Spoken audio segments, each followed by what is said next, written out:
মানুষ এটি মানে যে কোনো মানুষের হৃদয়ে এটির একটা আলাদা একটা উদ্দীপনার তৈরি হয়। কথা বলেন না ঠিক কিনা? যাই হোক, আজ আমরা জানবো রাসূল করিম সাল্লাল্লাহু আলাইহি সাল্লামের মেরাজের তিনটি স্তর। কয়টি স্তর? তিনটি স্তর। আমাদের যারা পর্দানশীল মা বোনেরা আছে, আপনাদের এই আওয়াজ শোনা উচিত, ঠিক কিনা? কি শুধু কি পুরুষদের নবী? আমাদের নবী কি শুধু পুরুষের জন্য? সবাই বলেন, শুধু কি পুরুষের জন্য? আমাদের নবী পুরুষের জন্য নবী, নারীর জন্য নবী, ঠিক কিনা? এমনকি আল্লাহর যত সৃষ্টি আছে সমগ্র সৃষ্টিকুলের জন্য নবী। শুধু নবীতে শেষ নয়, রাসূলে শেষ নয়, আল্লাহ বলেছেন যে রহমতুল লিল আলামিন। একটু জোরে বলবেন না সুবহানাল্লাহ? নবী হচ্ছেন রহমতুল লিল আলামিন। কাজে আমি বলবো যে আমাদের মা বোনরা নবী করিম সাল্লাল্লাহু আলাইহি ওয়াসাল্লামের জীবনাচার সম্পর্কে কম জানে এবং তাদের খুব বেশি আগ্রহেরও তৈরি হয় না। আজ আমরা এই মাহফিল থেকে বলবো, আপনারা যারা আমাদের এই তাকরীর শুনছেন, মেহেরবানি করে আপনাদেরও শোনা উচিত, নবী করিম সাল্লাল্লাহু আলাইহি ওয়াসাল্লামের এই মেরাজ এটা সংগঠিত হয়েছে তিনটি স্তরে। সবাই বলেন কয়টি? তিনটি। একটার নাম হলো মিরাজ, একটার নাম হলো ইসরা। বলেন, একটার নাম হলো কোরআন, এটার নাম একটি সূরা আছে, সূরাতুল ইসরা, যেটাকে বলা হয় সূরা বনি ইসরাইল। বলেন, নবী করিম সাল্লাল্লাহু আলাইহি ওয়াসাল্লামের মেরাজের স্তর কয়টি বললাম? তিনটি। এক নম্বরে হলো ইসরা। বলেন, এক নম্বরে হলো ইসরা। দুই নম্বরে বলা হচ্ছে মিরাজ। বলেন, দুই নম্বরে বলা হচ্ছে মিরাজ। তিন নম্বরে বলা হচ্ছে ইরাজ। একটু জোরে বলবেন না সুবহানাল্লাহ?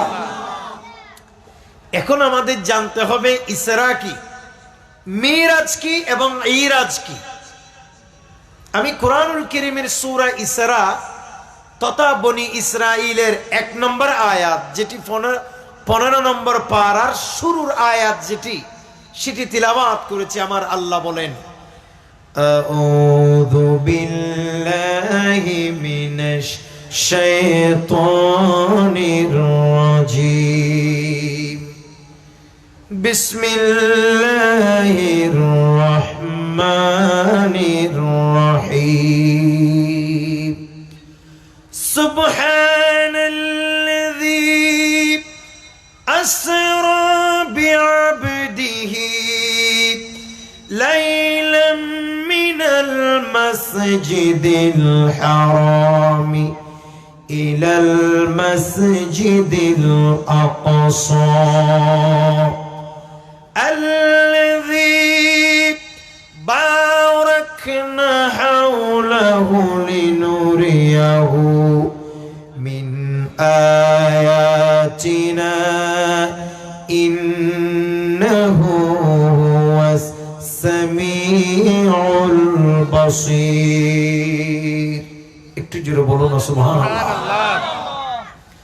আল্লাহ পাক সুবহানাহু ওয়া তাআলা বলছেন, পবিত্রতম সেই মহান সত্তা যিনি প্রিয় বান্দাকে রাতের কিছু অংশে মসজিদে হারাম থেকে আকসা পর্যন্ত ভ্রমণ করিয়েছেন।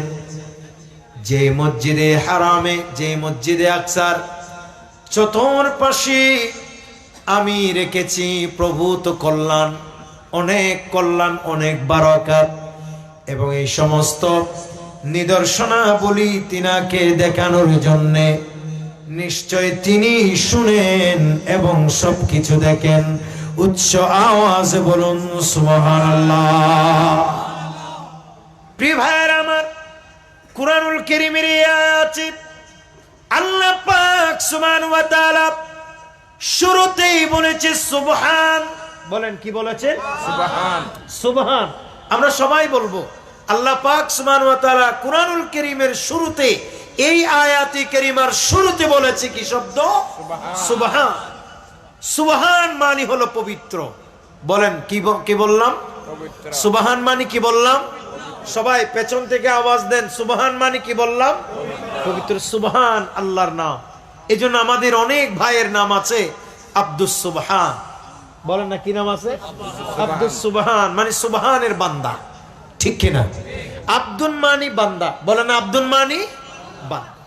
আমি সেদিকে পরে যাই, আগে এই সুবহান শব্দ শুনে মহান রব্বি কারীম আল্লাহ পাক সুবহান ওয়া তাআলা বলছেন, আর সেই পবিত্রতম মহান সত্তা, সেই পবিত্রতম মহান সত্তা সর্বপ্রথমে এই ইসরা মিরাজ কিংবা ইরাজের ঘটনা বলার আগে আল্লাহ পাক সুবহান ওয়া তাআলা সুবহান শব্দ উল্লেখ করেছেন, যাতে করে এই ঘটনার ভিতরে কোন রকমের সন্দেহ নাই, কোন রকমের এই ঘটনার ভিতরে মিথ্যা নাই, এই ঘটনা যে বাস্তব এবং সত্য সেই কথা বোঝাবার জন্য আল্লাহ পাক সুবহান ওয়া তাআলা এই মেরাজের ঘটনা বর্ণনা করার আগে সুবহান বলেছেন। একটু জোরে বলুন সুবহানাল্লাহ। কথা বলেন না, ঠিক নেবে ঠিক? কারণ মেরাজের এই ঘটনা নিয়ে দেখবেন অনেক দুশমনের রাসূলের বিভিন্ন চাল চাতুরি। কথা বলেন না, ঠিক কিনা? বিভিন্ন দুশমনের রাসূলের বিভিন্ন রকমের চাল চাতুরি। তারা কেউ কেউ বলছে নবী করিম সাল্লাল্লাহু আলাইহি সাল্লামের মেরাজ এটা নাকি বাস্তবে হয় নাই, এটা নাকি স্বপ্নে হয়েছে। আর একটু জোরে বলবেন না নাউজুবিল্লাহ? আরো আওয়াজ দিয়ে বলেন না নাউজুবিল্লাহ?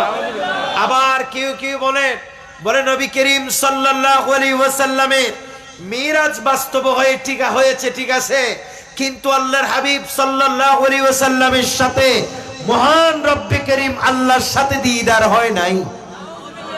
এরকম বিভিন্ন ভাবে রাসূল করিম সাল্লাল্লাহু তাআলা আলাইহি ওয়াসাল্লাম এই মিরাজকে সরাসরি অস্বীকার না করলেও বিভিন্ন দুশমনের রাসূলেরা তথা ইসলামের সঠিক রূপরেখা আহলে সুন্নাহ ওয়াল জামাত থেকে যারা খারিজ হয়ে গেছে, তারা বিভিন্ন ভাবে এই মিরাজকে প্রশ্নবিদ্ধ করছে এবং কখনো কখনো তাদের কথা প্রায় নাস্তিকদের সাথে মিলে যায়। একটু জোরে বলো না নাউজুবিল্লাহ। খবরদার, নবী করিম সাল্লাল্লাহু আলাইহি ওয়াসাল্লামের এই মেরাজ এটা বাস্তব নাকি স্বপ্ন? সবাই বলেন না, বাস্তব নাকি স্বপ্ন? বাস্তব বলেই আল্লাহ এই আয়াতের শুরুতে সুবহান দিয়ে, পবিত্রতা দিয়ে আল্লাহ পাক সুবহান ওয়া তাআলা এই ঘটনার সূচনা করেছেন। বলেন আল্লাহু আকবার। মেরাজের নিতে আল্লাহ আপনি নবীকে দাওয়াত দিয়ে নিয়ে গেলেন আর সোপাকে। একটু জোরে বলবেন সুবহানাল্লাহ। মেরাজের নিতে আল্লাহ মোহাব্বতে দিয়েছেন সালাম, ইয়া নবী সালাম আলাইকা, ইয়া হাবিব সালাম, ইয়া নবী সালাম আলাইকা, ইয়া হাবিব সালাম। আসসালাতু ওয়াসসালাম, বলো আসসালাতু, সবাই আসসালাতু সালাম, ইয়া নবী খায়রুল আনাম, ইয়া নবী সালাম আলাইকা, ইয়া হাবিব সালাম। আপনারা মন প্রাণ উজাড় করে বলেন, আমার নবীর মেরাজ এটা স্বপ্ন নাকি বাস্তব? জোরে বলেন, স্বপ্ন নে বাস্তব? এবার বলেন, নবী করিম সাল্লাল্লাহু আলাইহি ওয়াসাল্লামের সাথে মহান রব্বে করিম আল্লাহ পাক সুবহান ওয়া তাআলার সরাসরি দিদার হইছে কি হইছে না? জোরে বলেন, হইছে কি হইছে না? এটাই হলো আহলে সুন্নাহ ওয়াল জামাতের আকীদা। একটু জোরে বলবেন না সুবহানাল্লাহ? সুতরাং সুন্নি আকীদায় বিশ্বাসী হবে, আহলে সুন্নাহ ওয়াল জামাতের আকীদার উপরে অটল অবিচল থাকবেন। কারণ সামনে যে আমাদের সামনে যেই ঝড় তুফান আসতে শুরু করেছে, কেউ যদি আহলে সুন্নাহ ওয়াল জামাত কিভাবে, তার একটা নমুনা আমি আপনাদেরকে বলতে চাই, শুনেন। আমরা জানি সাম্প্রতিক সরকার পরিবর্তনের পর, বলেন কি পরিবর্তনের পর? সরকার পরিবর্তনের পর দেশের মূল কিংবা দেশের যে নিয়ম পদ্ধতি আইন কানুনি শেষ দিকের কাছাকাছি চলে আসলেও আর 57 মাসের শেষ দিকে প্রায় কাছাকাছি শেষ হয়ে গেলেও মাসের মোটা আজকে কত তারিখ 19 তারিখ হলেও এখনো পর্যন্ত বইয়ের দরকার আছে, বলেন আছে না নাই? কাজেই দেরি হচ্ছে, এটা আমাদের কোনো আপত্তি নাই। আমাদের আপত্তির জায়গা শুনেন, আমাদের আপত্তির জায়গা হচ্ছে সাম্প্রতিক মাদ্রাসায় নবম এবং দশম শ্রেণীতে 3টি বই আমাদের মাদ্রাসাতে দেয়া হয়েছে। সেখানের মধ্যে একটি দেয়া হচ্ছে বাংলা বই। সবাই বলেন কি বই? বাংলা বই। সেই বাংলা বইতে লেখক ওয়াজেদ আলীর লেখা একটি সেখানে প্রবন্ধ মানে নোট করা হয়েছে, একটা প্রবন্ধ দেয়া হয়েছে। ওই প্রবন্ধের নাম হচ্ছে মানুষ মোহাম্মদ। কি নাম? কি নাম? মানুষ মোহাম্মদ। নাউজুবিল্লাহ এবং আউজুবিল্লাহ পড়তে আমি বলছি না। হ্যাঁ, নবী করিম সাল্লাল্লাহু ইসলামের নবী করিম সাল্লাল্লাহু ইসলাম মানুষ, বলেন না? নবী কি মানুষ? নবী জিনও না, ফেরেশতাও নয়। নবী করিম সাল্লাল্লাহু আলাইহি সাল্লাম হচ্ছেন কি? মানুষ। তবে তারা যেই মানুষ বুঝাইতে চায় নবী কিন্তু সেই মানুষ নয়। কি বলেন? তারা যেই মানুষ বুঝাইতে চাচ্ছে আমাদের নবী কিন্তু সেই মানুষ নয়। তো নবী কি মানুষ? নবী হচ্ছে নূরের মানুষ। একটু জোরে বলবেন না সুবহানাল্লাহ? তো নবী কি মানুষ? নবী হচ্ছে অসাধারণ মানুষ, বলেন না সুবহানাল্লাহ? নবী কি মানুষ?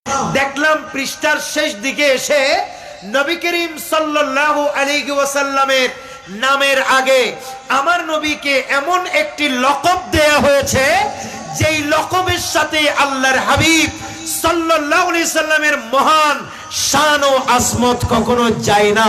আর সেই লকবটা হচ্ছে, বলা হচ্ছে নবী নাকি আল্লাহর দাস। আচ্ছা বলেন, নবী আল্লাহ পাক সুবহানাহু ওয়া তাআলার বান্দা, এতে কোনো সন্দেহ নাই? কি সন্দেহ আছে? নাই। কিন্তু দাস এই শব্দ, এটা কি আমার নবীর শানে যাবে? যাবে না। আপনারা কি বলেন ভাই? যাবে না। এখানে উলামায়ে কেরাম আছেন, বিজ্ঞ উলামায়ে কেরাম, আমাদের উস্তাদ সমতুল্য অসংখ্য আলেমরা এখানে আছেন। কথা বলেন না? ঠিক নেবে? ঠিক। আপনারা আমাকে বলেন যে রাসূল করিম সাল্লাল্লাহু আলাইহি ইসলামের মহান শান এবং আজমতের সাথে এই দাস শব্দ কি যাবে? যাবে না। কেন যাবে না? যেহেতু দাস এটা হিন্দুদের একটা সম্প্রদায়ের নাম, ঠিক কিনা? দাস মানে গোলাম। এই দাস এটা হিন্দুদের একটা সম্প্রদায়ের নাম।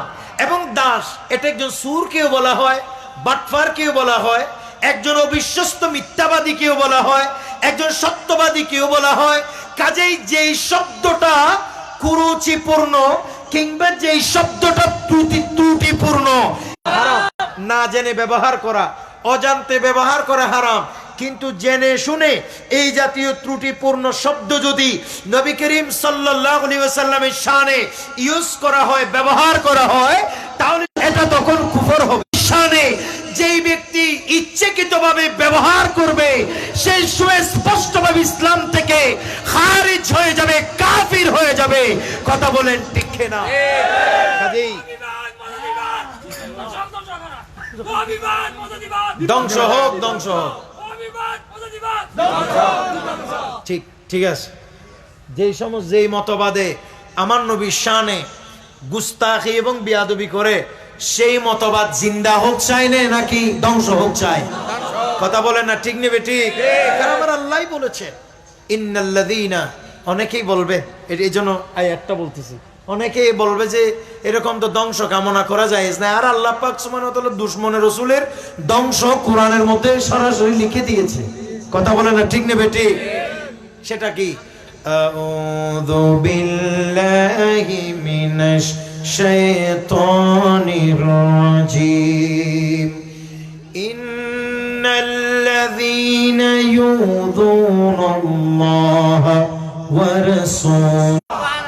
আল্লাহ পাক সুবহানাহু ওয়া তাআলা বলছেন, নিশ্চয়ই যারা আল্লাহ এবং রাসূলের শানে গুস্তাখি করে, আল্লাহ এবং রাসূলের শানে যারা বেয়াদবি করে, আল্লাহ পাক সুবহানাহু ওয়া তাআলা বলছেন তাদের জন্য লানত, তারাই ধ্বংস। দুনিয়াতেও তাদের জন্য অভিশাপ, পরকালে যা তাদের জন্য অভিশাপ। এমনকি জাহান্নামে তাদের জন্য রয়েছে কঠিন আযাবের ব্যবস্থা। কথা বলেন ঠিক কিনা? প্রিয় ভাইয়েরা আমার, এমনি ভাবে নবী করিম সাল্লাল্লাহু তাআলা আলাইহি ওয়াসাল্লামের নামের আগে কিংবা পরে নবী করিম সাল্লাল্লাহু তাআলা আলাইহি ওয়াসাল্লামের শানে কেউ যদি জেনে শুনে এরকম কুরুচিপূর্ণ ত্রুটিযুক্ত শব্দ ব্যবহার করে, এক পক্ষের আল তথাকথিত কিছু আলেম ওলামারা এমন এমন ওয়াজ মানুষের সামনে এমন ভাবে বক্তব্য উপস্থাপন করছে, এমন ভাবে মানুষের সামনে রাসূল করিম সাল্লাল্লাহু আলাইহি ওয়াসাল্লামের কথা বলতেছে যে সাধারণ মানুষ মনে করতেছে আমি যেমন নবীও তেমন, আমি যেরকম নবীও সেরকম, আমি যেরকম সাধারণ। জিসকা কোই ফানি নেহি ও নবী হামারা হে, জিসকা কোই ফানি নেহি ও নবী হামারা হে, জিসকা কোই ফারা হে সালাতুন ইয়া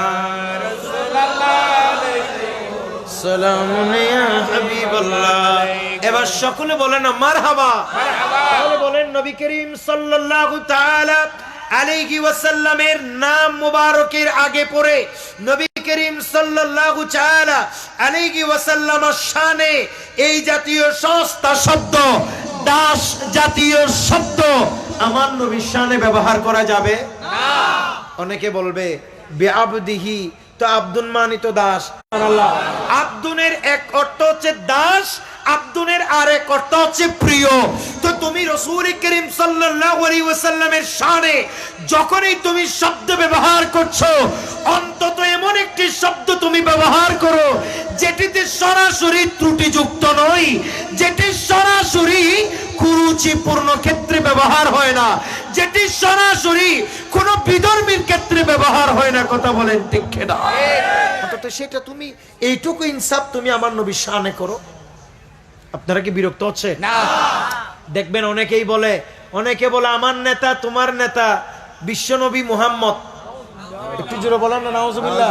আপনারা বলেন এই যুবক ভাইয়েরা এখানে আছেন মাশাআল্লাহ, আমি আমার যুবক ভাইদেরকে বলবো এরকম স্লোগান অনেকেই দিবে, আপনার শুনতে ভালো লাগবে, কিন্তু আপনারা বলেন এ আমার নেতা তোমার নেতা বিশ্বনবী মুহাম্মদ নবী করিম সাল্লাল্লাহু তাআলা আলাইহি ওয়াসাল্লামের শানে এই নেতা শব্দ কি মানায়? না। বলেন মানায় না। কারণ আপনারা আমরা তো মরে গেছে যে সুরঞ্জিত সেন গুপ্ত তাকেও নেতা মানি, বলেন না ঠিক নেবে ঠিক? নেতাজি সুভাষ চন্দ্র বসু তাকেও তো নেতা মানা হয়। কথা বলেন ঠিক না? এই জাতীয় শব্দের নেতা, এটি তো বিধর্মী বুটে দাঁড়াইলে তার নামের ক্ষেত্রে ব্যবহার করা হয়। এটা একজন চোর ডাকাতের শানেও চোর ডাকাতের ক্ষেত্রে নেতা শব্দ প্রয়োগ করা হয়। যেই নেতা 5 আগস্টের আগে গলার মধ্যে ফুলের মালা দিয়েছে তাকেও নেতা শব্দ ব্যবহার করা হচ্ছে। আবার যেই নেতা 5 আগস্টের পরে গলার মধ্যে জুতার মালা নিয়ে ঘুরছে তাকেও নেতা বলা হচ্ছে। কথা বলেন ঠিক না? কাজেই এই নেতা জাতীয় এরকম সস্তা শব্দ এটাকে আমার নবীর শানে ব্যবহার করা যাবে না।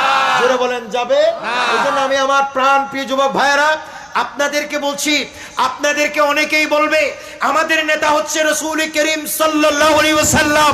আরে ভাই নয়, আল্লাহর হাবিবে পাক সাকিবে লাউলাক সাল্লাল্লাহু তাআলা আলাইহি ওয়াসাল্লামের শানে এমন শব্দ ব্যবহার করা যাবে না যেটা একটা বিধর্মীর ক্ষেত্রে ব্যবহার করে থাকে। আমার নবীর শানে এমন শব্দ ব্যবহার করা যাবে না অন্তত যেই শব্দটা একটা খারাপ মানুষের ক্ষেত্রে ব্যবহার করা যাবে। কথা বলেন ঠিক না? আর এটা সরাসরি কোরআন কারীম আল্লাহ পাক সুবহানাহু ওয়া তাআলা নিষেধ করছেন। এটা একেবারে সূরা 60 নম্বর আয়াত আল্লাহ পাক সুবহানাহু ওয়া তাআলা বলছেন, আল্লাহ পাক সুবহানাহু ওয়া তাআলা বলছেন তোমরা রাসূল করিম সাল্লাল্লাহু তাআলা আলাইহি ওয়াসাল্লামকে এমন ভাবে দেখো না যেভাবে তোমরা একে অপরকে ডাকো।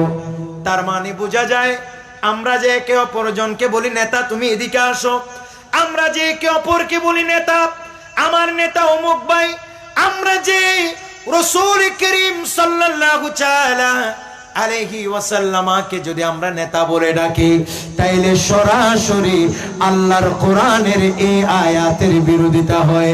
কাজে এজন্য উলামায়ে দ্বীন ফতোয়া দিয়েছেন এমন কুরুচিপূর্ণ শব্দ যদি আমার নবীর শানে ব্যবহার করা হয়, ত্রুটিযুক্ত শব্দ যদি কেউ জেনে শুনে আমার নবীর শানে ব্যবহার করে, তাইলে সাথে সাথে আমার শানে এমন শব্দ ব্যবহার করা যাবে না।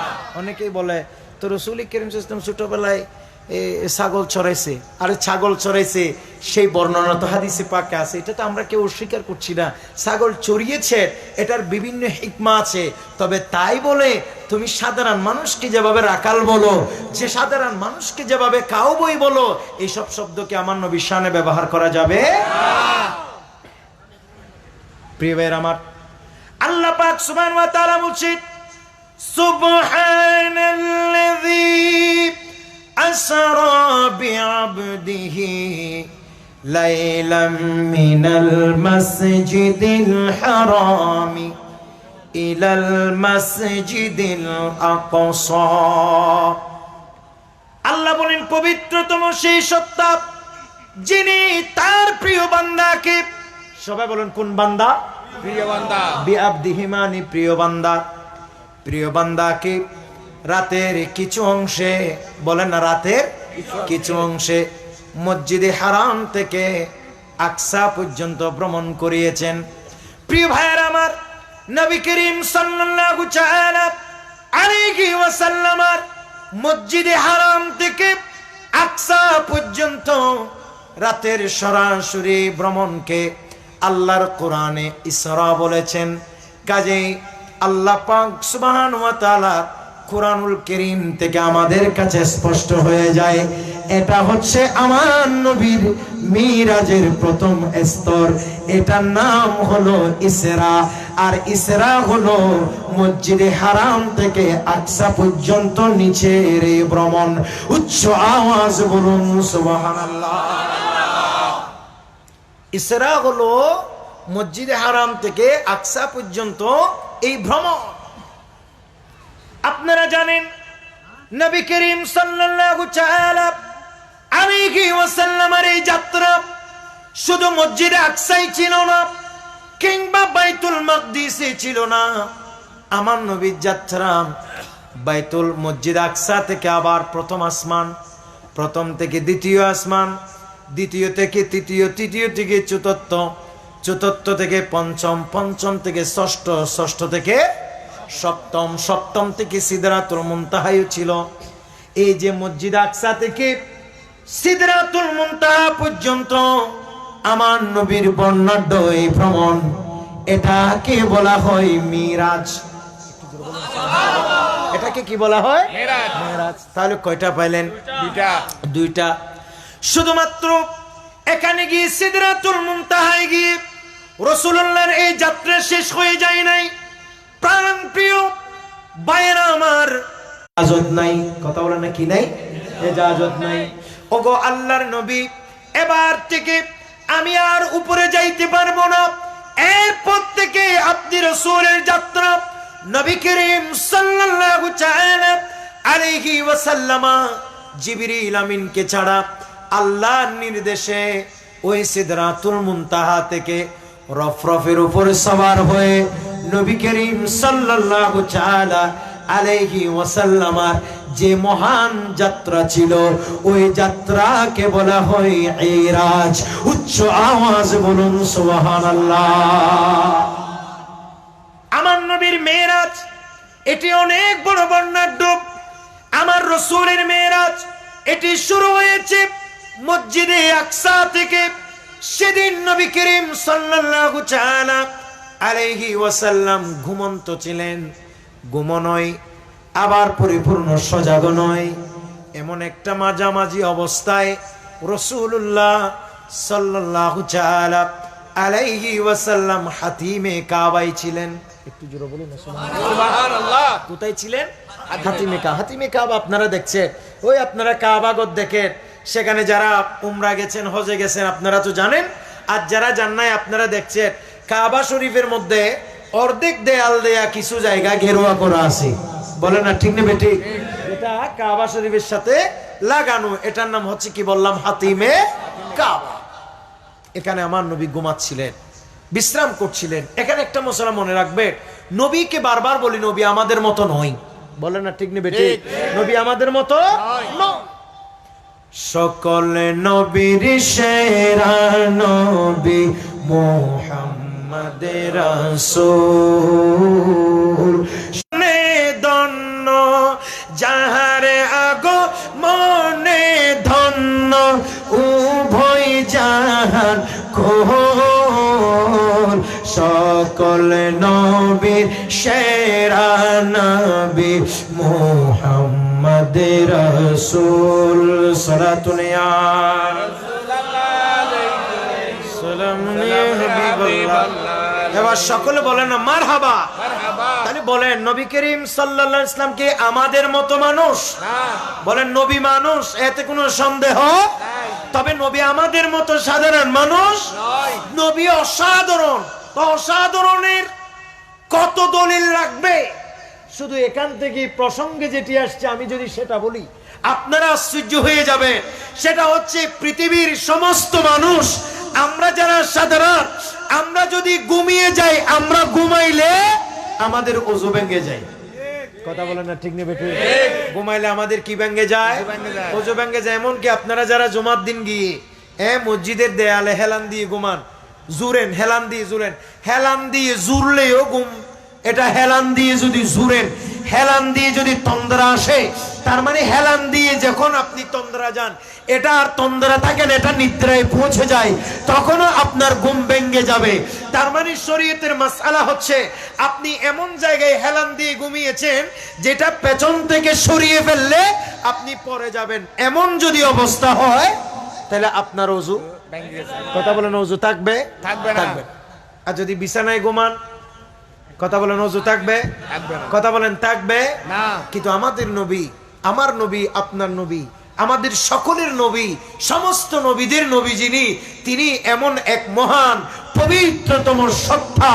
আমার নবী বলেন, সাহাবীরা তোমরা ঘুমালে তোমাদের ওযু ভেঙে যায়, কিন্তু আমি রাসূল ঘুমাইলে আমার ওযু ভাঙে না, কারণ আমি হলাম আল্লাহর নবী। আমরা ঘুমাইলে আমাদের কলব চেতন থাকে। একটু জোরে বলুন সুবহানাল্লাহ।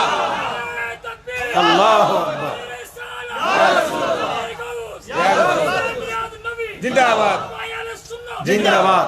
আপনারা বলেন রাসূল করিম সাল্লাল্লাহু তাআলা আলাইহি ওয়াসাল্লাম ঘুমাইলে ওযু ভাঙে না?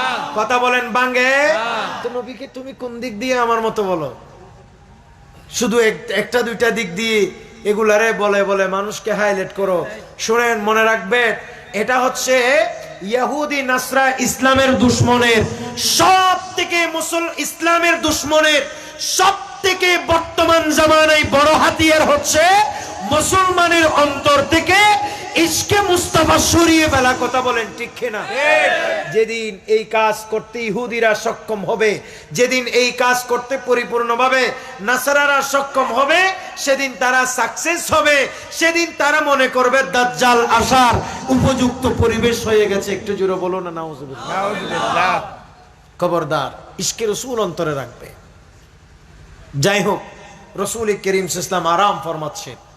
সেখান থেকে হযরতে রাসূল করিম সাল্লাল্লাহু তাআলা আলাইহি ওয়াসাল্লামকে আল্লাহর নির্দেশে আল্লাহর ফেরেশতা জিবরিল এসে আমার নবীকে ডাকলেন এবং এই ঘোষণা দিলেন, ইয়া রাসূলুল্লাহ, চলেন আপনাকে নিয়ে যাব আল্লাহ পাক সুবহানাহু ওয়া তাআলার মেহমান বানিয়ে আপনাকে যেখানে যেখানে নিয়ে যাইতে বলেছে আমি সেখানে সেখানে নিয়ে যাব।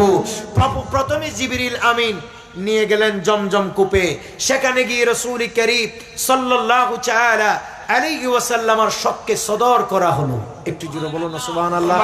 কিন্তু বড় পরিতাপনীয় সত্য, বর্তমান যুগে এমন তথাকথিত মুফাসসিরে কোরআন আছে যারা বলে যে নবী করিম সাল্লাল্লাহু তাআলা আলাইহি ওয়াসাল্লামের শখকে সদর নাকি কখনো হয় নাই, এটা নাকি আমাদের বানানো গল্প। নাউজুবিল্লাহ। শুনেন, সাল্লাল্লাহু তাআলা আলাইহি ওয়াসাল্লামের শখকে সদরের ব্যাপারে আল্লাহর কোরআনে এসেছে, আলম নাশরাহ লাকা সাদরাক। ইয়া রাসূলুল্লাহ, আমি কি আপনার এই বক্ষ মুবারককে আমি কি বিদীর্ণ করি নাই? তার মানে আমি আপনি রাসূলকে শখকে সদর করেছি। একটু জোরে বলুন না সুবহানাল্লাহ। সহিহ বুখারী তো হাদিস আসছে। শুধু সেটা নয়, আমার নবীর এই বক্ষ মুবারকে নূর এবং হিকমতের পেয়ালা ভরে দিলেন। সেখান থেকে দিয়ে যাওয়ার পর আমার নবী চলে গেলেন কোথায়? মসজিদে আকসার দিকে। রাসূল করিম সাল্লাল্লাহু আলাইহি ওয়াসাল্লাম যেই বাহনে করে যাত্রা করছিলেন সেই বাহনের নাম কি আপনারা জানেন? বুরাক। বুরাক বলে নাকি না? বুরাক। আপনারা মসজিদে আইমায়ে কেরাম খতিবগণ আপনাদেরকে এই ঘটনা বলবেন, এই জন্য আমি পুরোপুরি বলছি না। রাসূল করিম সাল্লাল্লাহু আলাইহি ওয়াসাল্লাম বুরাকের উপর সওয়ার হলেন। এখানে বুরাক মানে আপনারা বাস মনে করবেন না। আগে একটা কক্সবাজার থেকে চট্টগ্রাম, চট্টগ্রাম থেকে কক্সবাজার একটা বাস ছিল, সেই বাসের নাম কি ছিল? বুরাক। এখন নাই, সেই বুরাক না, আবার এটা হচ্ছে স্বর্গীয় একটা বাহন, যেটা একটা প্রাণী, যেই প্রাণীর আকৃতি বর্ণনা করা হচ্ছে গাধার চাইতে বড়, কচ্ছরের চাইতে কিছুটা ছোট। এইরকম একটা প্রাণীর উপর নবী করিম সাল্লাল্লাহু আলাইহি ওয়াসাল্লাম সওয়ার হলেন। আল্লাহর হাবিব মসজিদে হারাম থেকে আকসার দিকে যাচ্ছিলেন। আর যাইতে যাইতে নবী করিম সাল্লাল্লাহু আলাইহি ওয়াসাল্লাম বেশ কিছু জিনিস লক্ষ্য করলেন। সেখানের ভিতরে ইমামে জালালউদ্দিন সুয়ুতি তাফসীরে দুররে মনসুরের মধ্যে নোট করেছে, আমার নবী যখন এই বুরাকের উপর সওয়ার হয়ে যখন মিশরের কাছাকাছি গেলেন, মিশরে যখন পৌঁছাইলেন, সেখানে আমার নবীর পবিত্র নাক মোবারকে আল্লাহর হাবিব সাল্লাল্লাহু তাআলা আলাইহি ওয়াসাল্লামের পবিত্র নাসিকা মোবারকে একটা খুশবু চলে আসলো। আল্লাহর নবী সাল্লাল্লাহু আলাইহি সাল্লাম বলছেন, হে ভাই জিবরাইল, এটা কিসের খুশবু আসতেছে? তখন হযরত জিবরিল আলাইহিস সালাতু ওয়াস সালাম বলেন, ইয়া রাসূলুল্লাহ, এটা হচ্ছে ওই ফিরাউনের ঘরে এক ফিরাউনের কন্যার খাদেমা ছিল। কন্যার খাদেমে একজন মহিলা ছিল, সেই মহিলা শহীদ হয়েছে আল্লাহর প্রেমে। তার কবর থেকে জান্নাতি ঘ্রাণ আপনার নাকের মধ্যে আসতেছে। ঘটনা কি এটা একটু লক্ষ্য করে। ফেরাউনের নাম আপনারা শুনেছেন? বলেন, শুনেছেন? ফেরাউন হচ্ছে তৎকালীন মিশরের শাসক। মুসা আলাইহিস সালাতু ওয়াস সালামের যুগের, বিশেষ করে ফেরাউন বললেই আমরা যাকে চিনি সে হচ্ছে ওই শাসক, যে মুসা আলাইহিস সালাম এর জামানার যে শাসক, তাকেই বলি, তাকে আমরা চিনি কি?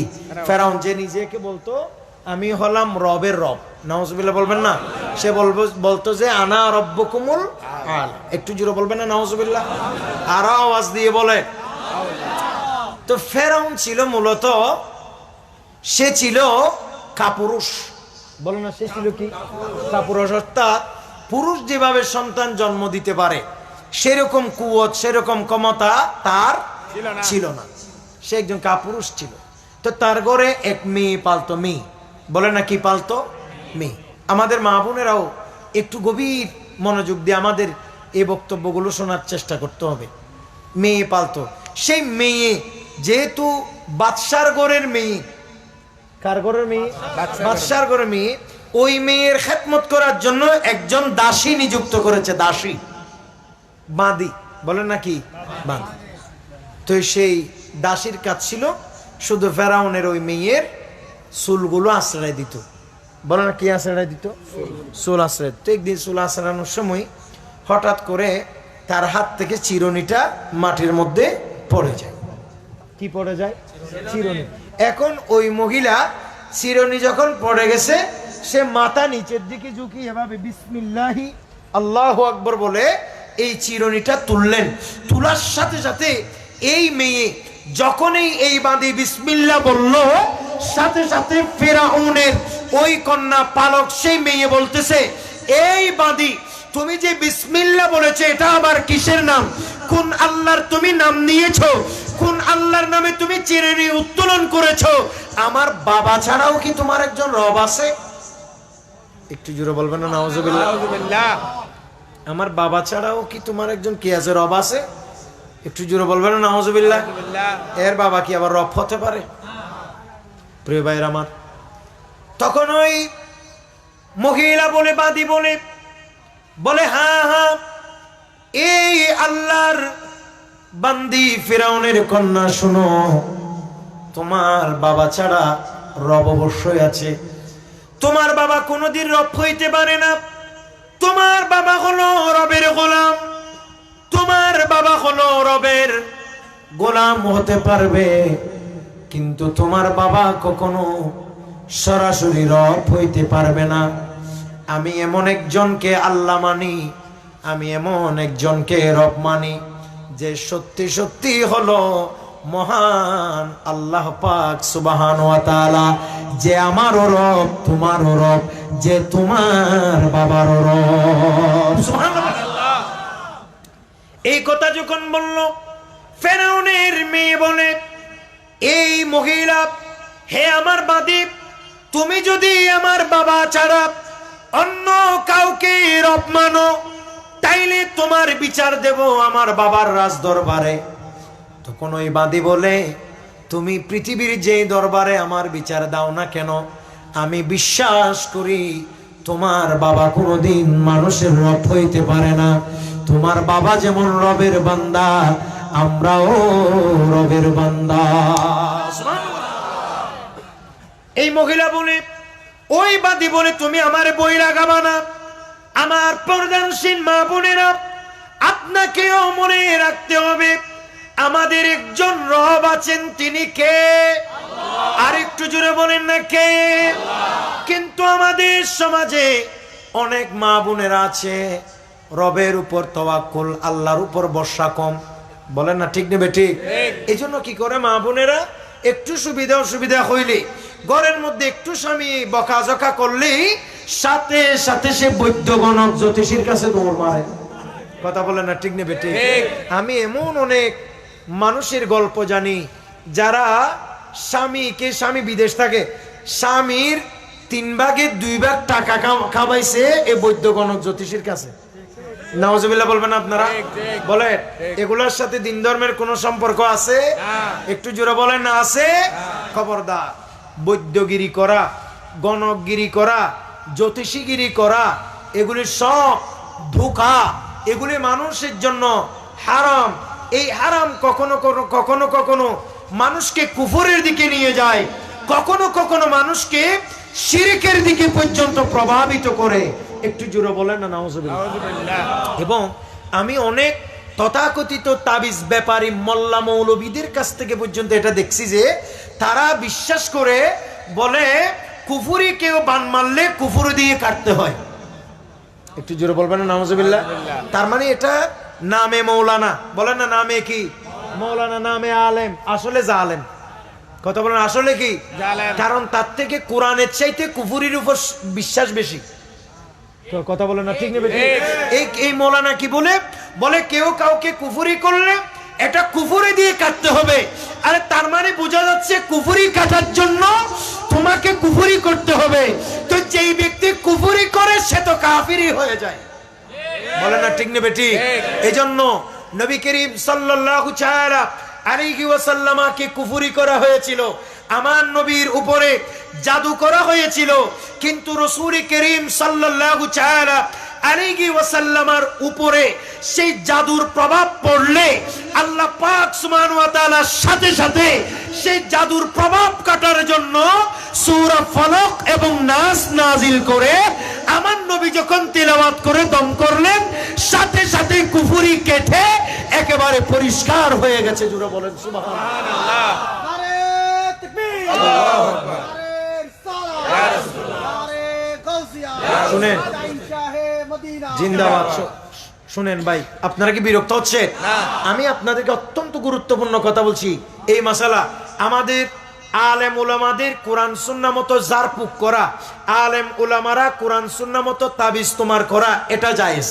বলেন, এটা কি জায়েজ? কিন্তু দুকার আশ্রয় নেওয়া যাবে না, কোন গণক জ্যোতিষী বৈদ্যের আশ্রয় নেওয়া যাবে না। এটা কুফর, এটা শিরক, এটা হারাম।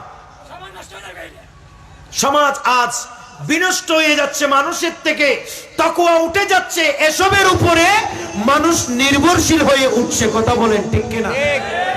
এমনকি আমি এমনও দুঃখাবাজ দেখছি ইউটিউব এর কল্যাণে, বিভিন্ন সময় আমরা দেখি এমন এমন বলতেছে, অনেক তথাকথিত ভণ্ডরা বলতেছে আমি মক্কেল হাজির করব ফেরেশতা, ফেরেশতা এসে তোমার এই চিকিৎসা করে দিয়ে যাবে। ফেরেশতা কি তোমার গোলাম?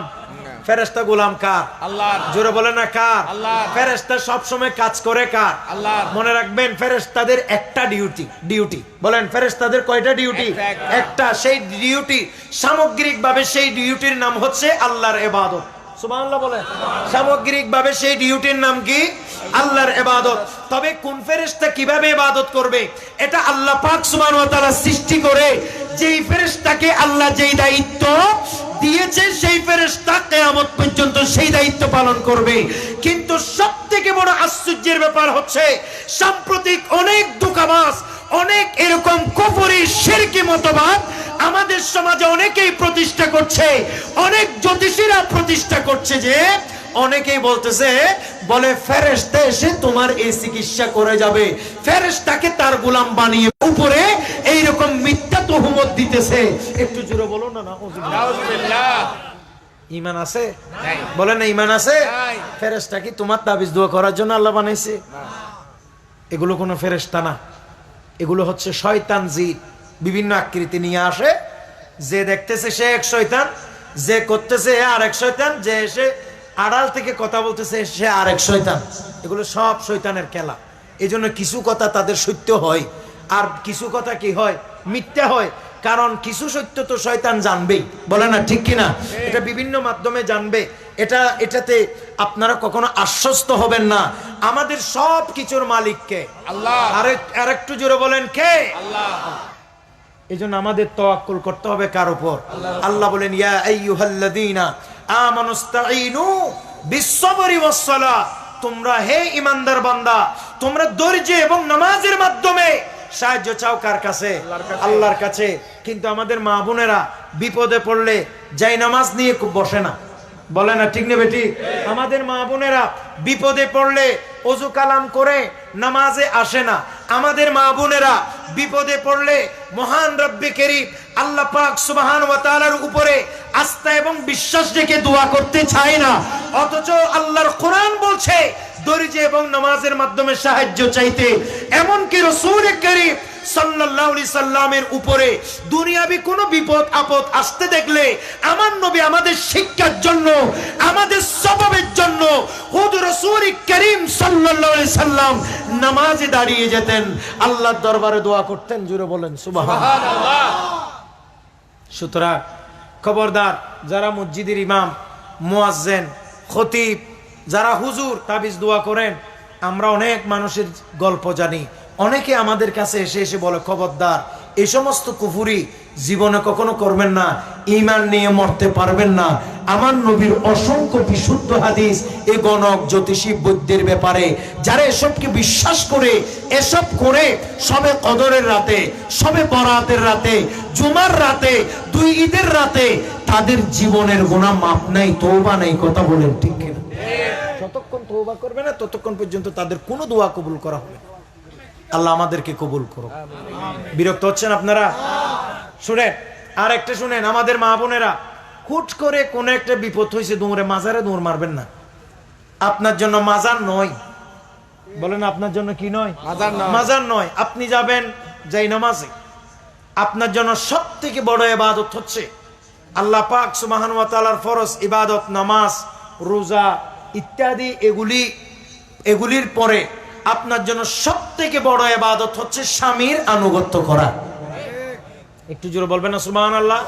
স্বামীর কি করা?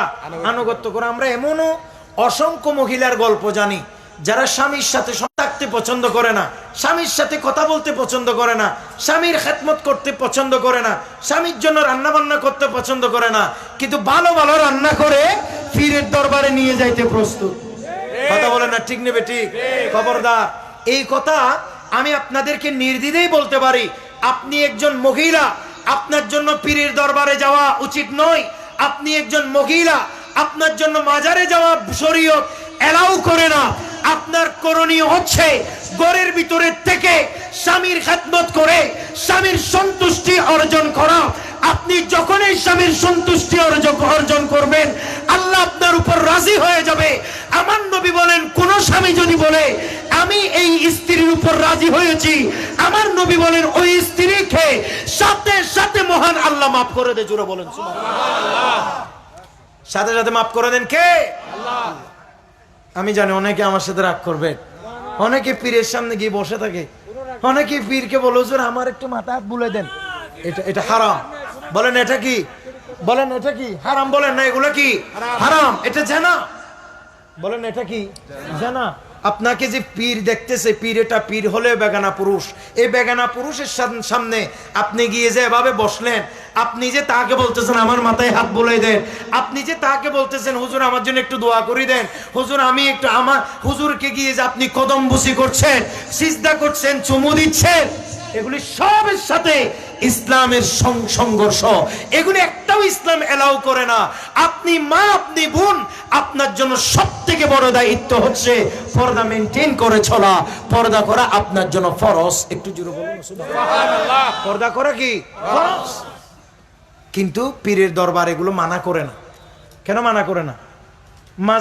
মাজারে একবার যদি মানা করে দেয়, মাজার কর্তৃপক্ষ যদি বলে এখানে মহিলা আসবে না, তাহলে তো মাজার আজ যাবে না। তো মহিলা যাওয়া মানে টাকা দেয় আর রাস্তা বন্ধ হয়ে যাওয়া। বলেন না ঠিক নেবে? ঠিক। দান বাক্সতে টাকা দিয়ে কি হয়ে যাবে? বন্ধ হয়ে যাবে। আপনারা, আমি জানি এগুলো নিয়ে অনেক সমালোচনা হবে, এগুলোকে আমি তোয়াক্কা করি না।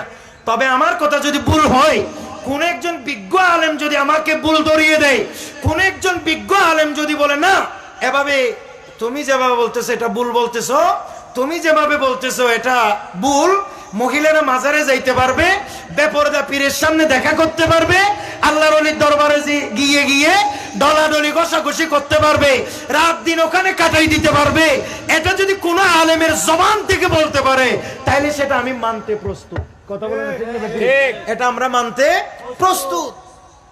কিন্তু আমি যতটুকু জানি আমার গবেষণায় এগুলো ইসলামের মধ্যে জায়েজ। কথা বলেন না জায়েজ? এগুলো বলে না কেন? কারণ বললে কি হয়ে যাবে? টাকা দেওয়ার রাস্তা বন্ধ হয়ে যাবে। আর হুজুররা বলে না কেন? দাওয়াত বন্ধ হয়ে যাবে, মানুষের দুশ্মন হয়ে যাবে। কথা বলেন না, মানুষের কি হয়ে যাবে? দুশ্মন। একজন, আমি মানুষের দুস্থ হতেও চাই না, আমি মানুষের দুশ্মন হতেও চাই না। আমি শুধু এইটুকু চাই যে আল্লাহকে বলি, আল্লাহ পৃথিবীর সারা পৃথিবীর দরজা থেকে যদি আমাকে বের করে দেই, এটা আমার কোনো অসুবিধা নাই। আল্লাহ কোরআন হাদিসের কথা বলতে গিয়ে সারা পৃথিবীর মানুষ যদি আমাকে দুশ্মন মনে করে, আমার কিচ্ছু আসে আর যায় না। আমি শুধু একটা জিনিসই চাই, তুমি যেন আমাকে বান্দা বলো, তোমার নবী যেন শুধু আমাকে উম্মত বলে। আল্লাহর কসম শুধু এটা চাই আমি। আমিন। শুধু আমি এটুকুই চাই, আল্লাহর কসম শুধু এটুকু চাই। আমি জানি আমার সব দুশ্মন হয়ে গেছে, অনেক মানুষ দুশ্মন হয়ে গেছে, কিচ্ছু আসে আর যায় না। কয়েকদিন আগে আপনারা দেখছেন, কয়েকদিন আগে আমি একটা গান পড়ছিলাম, একটা কোন বান্ডারি বাজি এটা বলিয়েন না, আমি তো এমনি একটা, আমি তো জানি না এটা কিসের গান, আমি এমনি একটা গান শুনছি, ফেসবুকে আসছে, একবার শুনছি, মানে এটা তো আমার পুরা গান তো আমি আর মুখস্থ করি নাই, লেখাও দেখিনি। পরে দেখতেছি গানের মধ্যে একটা শব্দ ভুল হয়েছে। একটা শব্দ কি হয়েছে? আমি গাইছি এরকম, মোহাম্মদের মিমের পর্দা উঠিয়ে দেখো মন, রাম রহিম কৃষ্ণ করিম মূলেতে একজন। নাউজুবিল্লাহ, গরজে হবে বলে না নাউজুবিল্লাহ। আমি বলছি এরকম, আসলে গানটা নাকি এরকম নয়। ওরে বাবলে বাপ, কিছু মানুষ এমন ভাবে লাগছে আমার পেছনে, এই গানে এত বড় ভুল কেমনে করলাম। আমি মনে করছি আমি এটা কোরআনের আয়াত যদি ভুল করতাম, তাহলে কখনো আমাকে এভাবে এতজনে শুধরাই দিত না। এই গান শুধরে দেওয়ার জন্য আমার পিছনে লাগছে 100-200 মানুষ। এই গান শুধরে দিতেছে কি বলে, এখানে মোহাম্মদ নাই তো কি আছে? দেখলাম যে গানটা নাকি এরকম, মিমের পর্দা উঠাইলে দেখবি ওরে মন, রাম রহিম কৃষ্ণ করিম মূলেতে একজন, রাম রহিম কৃষ্ণ করিম মূলেতে একজন। হায় রে, এইভাবে গাইতেছে। আচ্ছা একটু জোরে বলবেন না নাউজুবিল্লাহ? আচ্ছা, রাম রহিম কৃষ্ণ করিম কি এক? আস্তাগফিরুল্লাহ আল-আযীম। যেই ব্যক্তি এই ধরনের চিন্তা করবে, তার ঈমান গিয়ে সাথে সাথে সে মুশরিক হয়ে যাবে। বলেন সাথে সাথে কি হয়ে যাবে? মুশরিক। কারণ রাম এটা বিয়ে করেছে, তার জন্ম হয়েছে, তার মৃত্যু হয়েছে। বলেন না ঠিক নেবে? ঠিক। কিন্তু রহিম কে? জোরে বলেন না কে? আল্লাহর কি জন্ম আছে? আল্লাহর কি মৃত্যু আছে? আল্লাহ কি বিয়ে করেছে?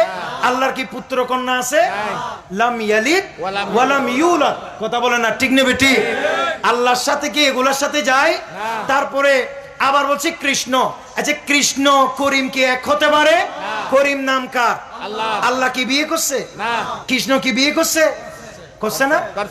কৃষ্ণের মৃত্যু আছে না? তো কৃষ্ণ আর করিম কি কখনো এক হতে পারে? আমাকে বুঝাচ্ছে, আর বুঝাচ্ছে যেগুলো আমাকে অনেকে বলছে, আমি বলে জবাব দিতাম। আমি কি জবাব দিতাম? এগুলো কি কোনো আলেমে যদি আমাকে এগুলা বলতো যে তুমি ভুল করছো, তাহলে আমি জবাব দিতাম লাইভে এসে। কথা বলো না, ঠিক নেবে ঠিক? কোনো আলেম, কোন একজন সমাজদার আলেম হতে হবে না, ইসলাম বুঝে যে এরকম সমাজদার একজন মানুষও যদি আমাকে এই বিষয়টা স্পষ্ট করে সুন্দরভাবে বুঝিয়ে দিতে পারে যে ইসলাম বুঝে, কথা বলে না, কি বুঝে? ইসলাম বুঝে, সে বুঝে, তাহলে আমি তওবা করতে হলে তওবা করব। এই গান যে ভুল করলে আমি মাপ চাইব, অসুবিধা কি? কথা বলে না, ঠিক নেবে ঠিক? আর একটা জিনিস আমি আশ্চর্য হয়ে গেলাম, এই গান যখন আমি বললাম তা আমি ভুল করছি, আমাকে বলতেছে এটা কে লিখছে জানো? আমি দেখলাম কে লিখছে, আমার দেখতেছে এটা একটা হিন্দু লিখছে। যে শিলইব কেন আওয়াজ, একটা হিন্দুই লিখছে। আচ্ছা শুনেন, আমি কেন এগুলো তো বলতে হবে, এগুলো বলতে হবে, সমাজ কিভাবে পরিবর্তন হবে? আল্লাহ আমাদেরকে কবুল করো। আচ্ছা শুনেন, আমি কোনো নাম বলছি না, এটা লেখছে একটা হিন্দু এই গানটা। কথা বলেন, কে লিখছে? অনেকে বলবে মুসলমান হচ্ছে, তো মুসলমান হলে রমেশ শীল মুসলমানের নাম আছে?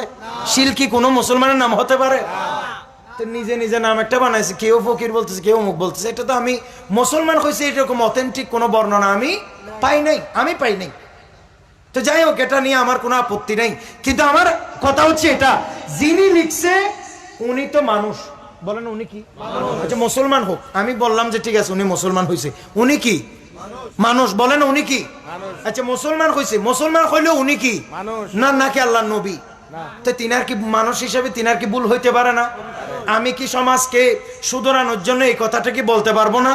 তা আমি আমার ইমানের দায়িত্ব থেকে, আমি ইমানের মূল্যবোধ থেকে আমি বললাম যে এই ধরনের গান আপনারা শুনেন, তাসাউফের নাম দিয়ে জাতীয় কথা আপনারা শুনেন, এগুলি তো সম্পূর্ণ কুফর এবং শিরিক। কথা বলে না, ঠিক নেবে ঠিক? আর আমি স্পষ্ট জানিয়ে দিতে চাই, যদি আমার ভুল হয়, একবার না ভাই 100 বার তওবা করবে, 100 বার। আল্লাহর কসম আমি তওবা করব, যদি আমার কোন উস্তাদ, আমাদের জামিয়ার কোন হুজুর যদি বলে আমি গান এটা ভুল তর্জমা করছি, আমার বোঝা ভুল হয়েছে, একটা যদি জামিয়ার কোন হুজুর, একটা জামিয়ার ছোট যদি কোন হুজুর যদি আমাকে বুঝাই দেয়, ফেসবুকের মাধ্যমে হোক, সরাসরি হোক, ফেসবুকে হোক, একটা হুজুরে যদি এটা আমাকে ভুল বুঝাই দেয়, আল্লাহর কসম আমি 100 বার হলে 100 বার তওবা করব, এবং আমি বলবো যে ঠিক আছে আমি ভুল করছি, গান এটা শুদ্ধ আছে, রাম রহিম কৃষ্ণ করিম এক। কথা বলেন, কোনো অসুবিধা আছে? গ্যাঞ্জাম কেন করবেন? আমরা তো গ্যাঞ্জাম চাই না। আর একটা জিনিস চিন্তা করলাম, আমি যতবারই বন্ডামির বিরুদ্ধে বলি, সাথে সাথে বলে যে আমি নাকি বান্ডারি বিরোধী। বলে না, ঠিক নেবে ঠিক? আমাকে অনেকে বলে যে আচ্ছা বলেন হুজুর আল্লামা শাহ সুফি আহমদুল্লাহ মেজবান্ডারি রহমতুল্লাহ আলাই, উনি কি ওলি নাকি আমাদের মতো সাধারণ মানুষ?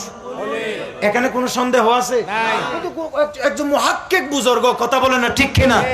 ওনাকে আমার মতো আজিজ রজবি মানলেও কি না মানলেও কি? আপনারা কি বলেন? আমি মানলেও ওলি, না মানলেও ওলি। আমি ওনার প্রশংসা করলেও ওলি, না করলেও ওলি। কথা বলেন, ঠিক কিনা? কারণ কিছু ওলির বেলায়ত এত বেশি স্পষ্ট, এটা মানুষ স্বীকার করুক আর না করুক, উনি আল্লাহর ওলি, এটা আল্লাহর পক্ষ থেকে স্বীকৃত হয়ে যায়। ঠিক সেই রকম একজন মুহাক্কিক বুজুর্গের নাম হচ্ছে সৈয়দ আহমদুল্লাহ মেজবান্ডারি রহমতুল্লাহ আলাইহি। কথা বলেন, ঠিক কিনা? আমি বলি যে বন্ডামির বিরুদ্ধে, আমাকে বানাই দে মেজবান্ডার বিরোধী। আল্লাহর কসম, আমার মাঝে মধ্যে জিয়ারত করতে যাইতে ইচ্ছে করলেও এবার বিরুদ্ধে আসছি। আসলে এখন আল্লাহর কসম ওয়াল্লাহি আমি কোন আল্লাহর ওলির, আমি জিন্দিগিতে আমার কোনো বক্তব্যে কোনো মায়ের ফুট দেখাইতে পারবে না আমি মেজবান্ডার নামটা বলে তুচ্ছ তাচ্ছিল্য করছি। এটা অনেক বরকতপূর্ণ নাম। এটাকে আমি বলি যে আমি মেজবান্ডারের বিরোধীও নই, কোন একজন ছোট আল্লাহর ওলির বিরোধীও নই। আমি সিরিফ যে ওলির নাম দিয়ে বন্ডামি করে, এটা যে ওলির নাম দিয়ে করবে করুক, তার কারণে আল্লাহর ওলির বদনাম হয়, এই জন্য আমি শুধু বন্ডামির বিরুদ্ধে। কথা বলেন, ঠিক না? আপনারা কি আমার সাথে একমত? বলেন আপনারা কি ভণ্ডামির পক্ষে না বিপক্ষে? আমি আজ স্পষ্ট জানিয়ে দিতে চাই, যখন থেকে আমি ওয়াজ করছি আজকে প্রায় 19-20 বছর যাবত আমি ওয়াজ করতেছি, এই 19-20 বছর আগ থেকেই আমি টুকটাক এসব বললেও ফেসবুক ইউটিউব না থাকার কারণে আপনারা আমার বক্তব্য শুনেন নাই। আজকে থেকে 7-8 বছর আগে, 9 বছর আগে আমার বক্তব্য এখনো পর্যন্ত ইউটিউবে আছে। এগুলো 8-9 বছর আগেও আমি এসব বলছি। অনেকে বলেন আমি ভাইরাল হওয়ার জন্য, আস্তাগফিরুল্লাহল আযীম, আমি দুনিয়ার ভাইরাল চাই না, আমি আল্লাহ এবং রসুলের গ্রহণযোগ্যতা চাই। শুধু কি করব দুনিয়ার ভাইরাল দি? আলহামদুলিল্লাহ আমি এখন বিয়ে করছি, আমার ছেলে মেয়ে হয়েছে, আমি মাদ্রাসা দিয়েছি আলহামদুলিল্লাহ, আল্লাহ তাআলা আমাকে হজ করাইছে আলহামদুলিল্লাহ। আমার আর কোনো কিছু শখ নেই। আমার এই জীবন যা বাকি আছে, আল্লাহ যতদিন হায়াত দিবে শুধু আল্লাহ এবং রসুলের জন্য কাটাবো ইনশাআল্লাহ। আমার আর কোনো শখ নাই। মানুষের শহরে বাড়ি করবে, মানুষ শহরে ফ্ল্যাট নিবে, ফ্ল্যাট কিনবে, আস্তাগফিরুল্লাহ, সব স্বপ্ন আমার নাই এবং আমি কখনো করবও না এগুলো। আমি কখনো এরকম শহরের বাড়ি করব, গাড়ি করবে এরকম চাইলে অনেক আগে হইতো। আলহামদুলিল্লাহ আমাদের অনেক বন্ধু, অনেক ছোট ভাইয়েরা শহরের মধ্যে আলহামদুলিল্লাহ বাড়ি করছে, একটা দুইটা অনেক। কিন্তু আলহামদুলিল্লাহ করো, অসুবিধা নাই, এটা আমি খুশি। এক একজন এক এক মানসিকতা, আমার এইরকম মানসিকতা নেই। আমি আলহামদুলিল্লাহ এই পর্যন্ত 2টা মসজিদ আছে আমার এখন আলহামদুলিল্লাহ, এবং আমার পরিচালনায় প্রায় 6-7টা, সব মিলিয়ে 6-7টা মসজিদ মাদ্রাসা আছে আলহামদুলিল্লাহ। আপনারা আমার শুধু মাসিক আমার খরচের খাতাটা দেখলে, মাদ্রাসা মসজিদের বেতনের খাতা দেখলে আপনার চোখ কপালে উঠে যাবে। তা আমি এগুলো ভাইরালের জন্য বলি না, আমি শুধু আপনারা দাওয়াত দিয়ে মোহাব্বত করে আনেন। আমিও চাইলে অন্য 10 জনের মতো সুন্দর করে গল্প গুজব বলে আমিও চলে যাইতে পারি, কিন্তু আমি কখনো সেটা করি না। আমি মানুষকে চাই যে সমাজ পরিবর্তন হোক, মানুষের ভুল ভেঙে যাক, মানুষ সঠিক পথে ফিরে আসুক। আল্লাহ যেন আমাদেরকে তৌফিক দান করে। তো এই জন্য বললাম, আমি এগুলো শুধু আল্লাহ এবং রসুলের জন্য বলি। আল্লাহ আমাদেরকে কবুল করুক। একটু দুরূদ শরীফ পড়ুন। সালাতুন ইয়া রাসূলুল্লাহ, সালামুন ইয়া হাবিবাল্লাহ। এবার সকলে বলেন না মারহাবা। বাস আমার কথা শেষ। আমি শুধু ওই জায়গায় বলছি যে ওই মহিলা, কোন মহিলা, এই আরেকটা কথা বলে দিই, যে কথাটা আমি বলছিলাম কয়েকদিন আগে, সম্ভবত উস্কাইন দরবার নাকি, উস্কাইন দরবারের একজন সাহেবজাদা, মাশাআল্লাহ, ওনার নাম কি, খুরশিদুল আলম রজাই, মাশাআল্লাহ। যাই হোক, ওনা হুজুরের আল্লাহ দারাজ করুক। আমি তো ওনাকে এত বেশি চিনি না, সরাসরি আমার পরিচিত নাই, তবে আমি ওনার বক্তব্য শুনে খুব স্যাটিসফাই হয়েছি মাশাআল্লাহ। উনি একজন দরবারি মানুষ, কথা বলে না, ঠিক নেবে ঠিক। আমার মনে হচ্ছে আমার দিলটা এত বেশি আলোকিত হয়ে গেছে। আজকে থেকে 18-20 বছর আগে একেবারে ছাত্র জীবনে ছোট অবস্থায় যে কথা বলেছি, 8-9 বছর আগ থেকে যে বিষয়গুলো নিয়ে প্রকাশ্যে আমি আন্দোলনে নেমেছি, আলহামদুলিল্লাহ এখন এটা মানুষের বুঝা আসতেছে। আলহামদুলিল্লাহ বলে। এখন এই উস্কাইন দরবারের শাহজাদা হুজুর, তিনিও অনেক গুরুত্ব সহকারে বলেছেন, উরুসের নাম দিয়ে যে সমস্ত বন্ডামি করে, বলেন উনি কি উরুসের বিরুদ্ধে বলেছেন নাকি বন্ডামির বিরুদ্ধে বলেছেন? জোরে বলেন, কিসের বিরুদ্ধে বলেছেন? আমি তো এত বেশি, আমি ফেসবুক কিন্তু ঘাঁটি না। আমি জাস্ট কোনো পোস্ট লিখলে একটু করে লিখে আবার বাইরে যাই। আমি ওই মেসেঞ্জারটা টুকটাক চালাই, কিন্তু আমি ফেসবুক এত বেশি চালাই না। তো আমি শুধু এইটুকু, আমাকে কয়েকজনে দেখিয়েছে এই ওনার বক্তব্যটা, মাশাআল্লাহ আমার এত বেশি ভালো লাগছে। ওখানেও দেখতেছি কেউ কেউ ওনাকে বলতেছে উনি নাকি উরুসের বিরোধিতা করছে। আচ্ছা বলেন, উনি কি উরুসের বিরুদ্ধে বলছে না বন্ডামের বিরুদ্ধে বলছে? এই জন্য উনি মাশাআল্লাহ একজন দরবারি হয়ে উনি বিষয়টা অনুধাবন করতে পেরেছে। আমি বিশ্বাস করি আগামী 2030 আসতে আসতে সকলের মুখে মুখে এ আজিজ রজবি যে ওয়াজ করতেছে, এখন 2030 আসতে আসতে সব সুন্নি আলেম এই ওয়াজ করবে। আপনারা দেখবেন ইনশাআল্লাহ, আমি বলে দিলাম ইনশাআল্লাহ, আপনারা লিখে রাখবেন। 2030 আসতে আসতে, এখন তো মাশাআল্লাহ অনেক, আমি যখন বলছি তখন কেউ বলতো না, তখন মুরব্বীরা যা বলছেন আলহামদুলিল্লাহ, আমাদের মধ্যে কিংবা আমাদের ছোট বয়স্কদের কেউ বলতো না, মাশাআল্লাহ এখন অনেকেই বলতেছে। আপনি 2030 আসতে আসতে দেখবেন প্রায় সব সুন্নি আলেমরা এই সমস্ত ভণ্ডামির বিরুদ্ধে মুখ খুলতে শুরু করবে, এবং প্রায় সব সুন্নি আলেমরা এগুলির ব্যাপারে কঠোর অবস্থানে যেতে বাধ্য হবে। কথা বলে ঠিক কিনা? সমাজে এরকম অবস্থা করে ফেলছে, আপনারা নিজেরা দেখছেন। উরুসের নাম দিয়ে একজন আল্লাহর ওলির দরবারে কি হারে যুবকেরা নাচানাচি লাফালাফি করছে, কিভাবে এগুলো আল্লাহর ওলি বরদাস্ত করবে? আল্লাহ আমাদেরকে কবুল করুক। একটু দুরূদ শরীফ পড়ুন। সালাতুন ইয়া সালামুন ইয়া হাবিবাল্লাহ। প্রিয় ভাইরা আমার, ওই মহিলা ফেরাউনের ঘরের ওই বাদী বলে, হে ফেরাউন কন্যা, আমার যিনি রব ফেরাউনের তিনি রব। একটু জোরে বলুন না সুবহানাল্লাহ। আমার যিনি রব ফেরাউনের তিনি রব, আর তিনি হলেন কে? আল্লাহ। তখন অনেক হুমকি দুমকি দিছে, তোমাকে বাবাকে বদলে বলে দেব, বাবাকে বলে তোমাকে বেইজ্জত করব, তোমাকে এই করবো সেই করবো, বলে তুমি যাকে ইচ্ছে তাকে বলো, আমি রব মানি একজনকে, তিনি কে? আল্লাহ। প্রিয় ভাইয়ের আমার, এবার কি করলেন? ফেরাউনের ওই কন্যা বাবার কাছে চলে গেল এবং বাবাকে গিয়ে বলে দিল, ওগো আমার বাবা, এই মহিলা তুমি ছাড়া নাকি অন্য কাউকে রব মানে। ফেরাউন বড় বিস্মিত হয়ে গেছে, এমন স্পর্ধা, তাও আমার ঘরে থাকার পরে। সাথে সাথে ওই বাদীকে, ওই দাসীকে ডাকলেন, দাসীকে ডেকে বললেন, এই দাসী, তুমি বলো তোমার রব আমি ছাড়া আরো কেউ আছে নাকি?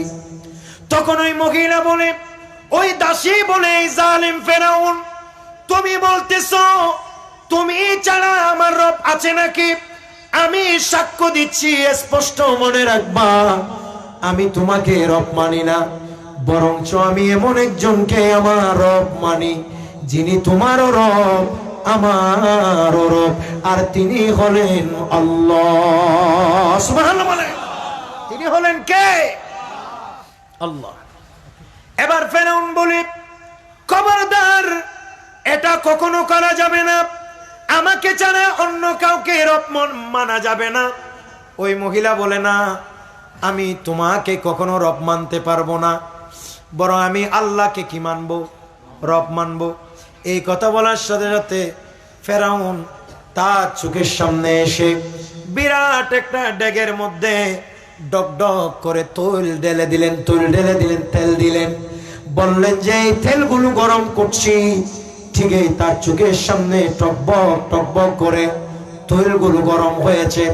তৈল যখন গরম হয়েছে, সাথে সাথে তৈল গরম হওয়ার সাথে সাথে লক্ষ্য করা যাচ্ছে ওই মহিলাকে ফেরাউন বলে, এই মহিলা, তোমাকে এখন আমি এই তেলের মধ্যে নিক্ষেপ করব, তোমাকে এখন এই তেলের মধ্যে নিক্ষেপ করব, তোমার এখনো সময় আছে, তুমি তোমার ওই রবকে ছেড়ে আমি ফেরাউনকে রব বলে মেনে নাও। উচ্চ আওয়াজে বলুন নাউজুবিল্লাহ। মনে রাখবে, মহিলাদের সব থেকে দুর্বল জায়গা হচ্ছে ছেলে মেয়ে। কথা বলেন ঠিক কিনা? আর ওই মহিলা এরকম 5 জন বাচ্চা ছিল, ছোট ছোট। কয়জন? 5 জন। ফেরাউন এদিকে একটা ডেক গরম করছে। ফেরাউন বলতেছে, এই মহিলা, তুমি যদি আমাদেরকে না মানো, তাইলে তোমার একজন একজন করে বাচ্চাদেরকে আমি কোথায় দিয়ে দেবো? তেলের মধ্যে ফেলে দেব। মহিলা বলতেছে, দিয়ে দাও, তাতে কিচ্ছু আসে আর যায় না, তবু আমি তোমাকে রব মানতে পারি না। একজনকে ফেলছে, মহিলা দেখে কান্না করছে, কিন্তু আল্লাহকে ডেকে ডাকতেই আছে। 2 জনকে ফেলছে, 3 জনকে ফেলছে, 4 জনকে ফেলছে, শেষ পর্যন্ত কুলের ওই ছোট্ট শিশু, তাকে এভাবে ফেরাউন কুলে নিয়ে, ফেরাউন হাতের মধ্যে নিয়ে যখন তেলের মধ্যে ছেড়ে দেবে, এমত অবস্থায় 6 মাসের ছোট্ট শিশু কথা বলতে পারে না। আল্লাহ তার জবান খুলে দিয়েছে। ছোট্ট সেই শিশু মাকে বলে, মা, খবরদার, মোটেও ধৈর্য হারাবে না, আমাদের অশান্তি, আমাদের শাস্তি মাত্র কয়েকটা মিনিটের জন্য, আর কয়েক মিনিট পরেই আমরা জান্নাতে চলে যাব। কাজেই ফেরাউনের এই আগুনে দেবার সাথে সাথে আমাদের জন্য আল্লাহ জান্নাতের ব্যবস্থা করবে। একটু জোরে বলুন সুবহানাল্লাহ। জিবরিল বলে, ইয়া রাসূলুল্লাহ, সেদিন তার 5 জন সন্তানকে ফেরাউন শহীদ করেছে। ওই মহিলাকেও আগুনের এই তেলের মধ্যে, তেলের ডেগের মধ্যে সিদ্ধ করেছে। সেই 5 জনের কবর আছে মিশরের এই জায়গায়। সেই জায়গা থেকে আপনি রসুলের নাক মুবারকে খুশবু আসতেছে। আপনি রসুলের নাক মুবারকে খুশবু আসতেছে। যাই হোক, আমার নবী চলে গেলেন মসজিদ আকসায়, সেখানে দেখা যাচ্ছে সব নবীরা আমার নবীর জন্য অপেক্ষা করছে। আর যখন আমার নবীর জন্য অপেক্ষা করছে, হুজুর করিম সাল্লাল্লাহু আলাইহি ওয়াসাল্লাম এখানে নামাজ পড়াইলেন, আর সব নবীরা আমার নবীর পেছনে সব নবীরা নামাজ পড়লেন। এই জন্য আমাদের নবীর এক নাম হচ্ছে ইমামুল আম্বিয়া। একটু জোরে বলুন সুবহানাল্লাহ। ভবিষ্যতে আর মাহফিল করলে আর দর দিলে জীবন অর্থনীতি সাউন্ড বক্স নোয়া নিবেন, এবার যে কি পরিমাণ কষ্ট। মাইক আনিবান দে, মাইক দুয়া মাইক দিবান বাস খালাস। সাউন্ড বক্সে মানুষের গলা জাগুই বহুত কষ্ট, ইয়া তো হতা হইতে ইয়া নবী সালাম